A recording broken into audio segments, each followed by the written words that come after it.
gotta focus on yourself, on your faith, on your dreams, on your mind, on your health, yeah. You gotta work, never tell, keep your head down, find what you love and excel, yeah. Hello, everyone. Take a look at this.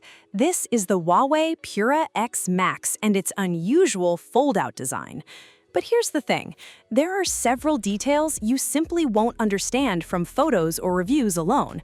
You need to actually hold it. So in this video, I'll quickly show you the first 3. Big thanks to my tech partner over in China for providing this footage. I really appreciate the support in making this video happen. Hey everyone, Stella here from techiestreet. If you're into staying updated with the newest gadgets, make sure to hit that subscribe button and turn on notifications so you don't miss any of our latest tech content. First, let's talk about the back. If you love the blue, orange, or white versions but wish they had a fingerprint-resistant matte finish, there's an easy fix. Just add a matte film or cover. That's what I did. Fingerprints almost completely disappear, and the texture feels great in the hand. It was one of the first things I noticed. Now for the second point, the screen ratio. You've probably seen people praising it online, and yes, it has real advantages, but there are a few surprises too. If you use a standard 26-key keyboard, you'll probably love it. The larger typing area makes the keys bigger and more comfortable, so typing feels easier. But if you use a 9-key layout like I do, things get a little tricky.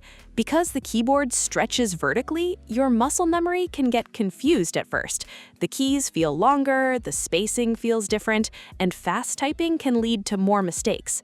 You do adapt over time, but switching between this phone and a normal phone can still feel a bit odd. There's another issue, reachability. Some buttons become less comfortable to tap.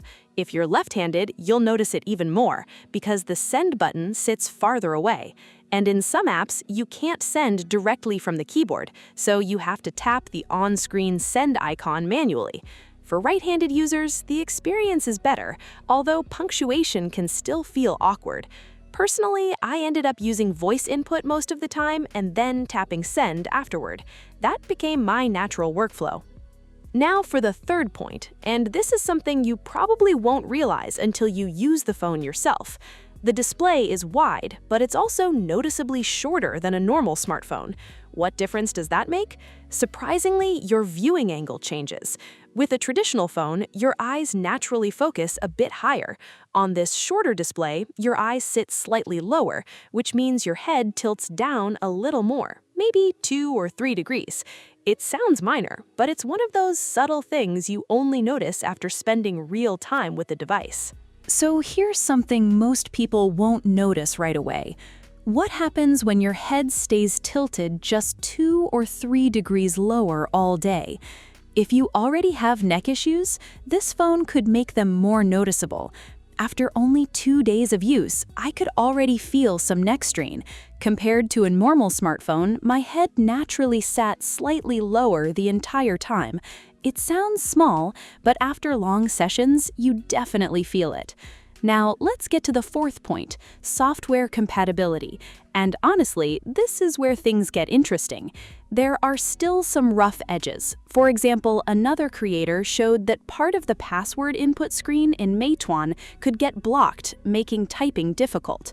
I've also noticed that because the display isn't very tall, some buttons and content don't appear immediately. Sometimes you actually have to scroll just to find them.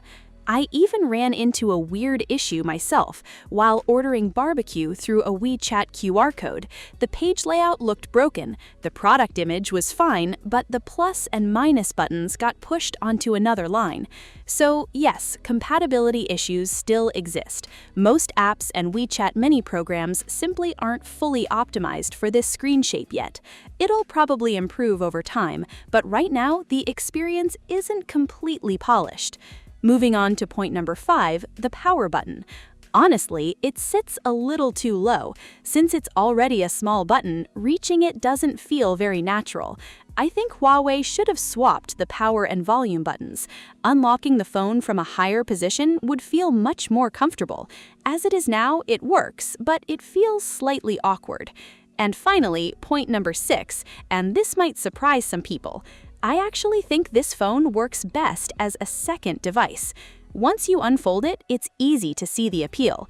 Videos look great, reading feels great, sitting down with both hands free, the entertainment experience is genuinely enjoyable. But the moment you start walking around, things change. Typing messages on the move feels inconvenient, and you end up relying on voice input much more often. That said, I have to be honest, I really enjoy using this phone. It's fun. Put it next to an iPhone and both feel interesting for completely different reasons. Will this design appeal to everyone right away? Probably not. I think people need time to adjust to a form factor like this, and if you're someone who mainly uses your phone with one hand, or you're deeply attached to a traditional 3x3 keyboard layout, I'd probably tell you to skip this one. What I'm really curious about now is whether Apple will eventually try something similar. Anyway, that's it for this video. Thanks for watching, and I'll see you in the next one. Bye!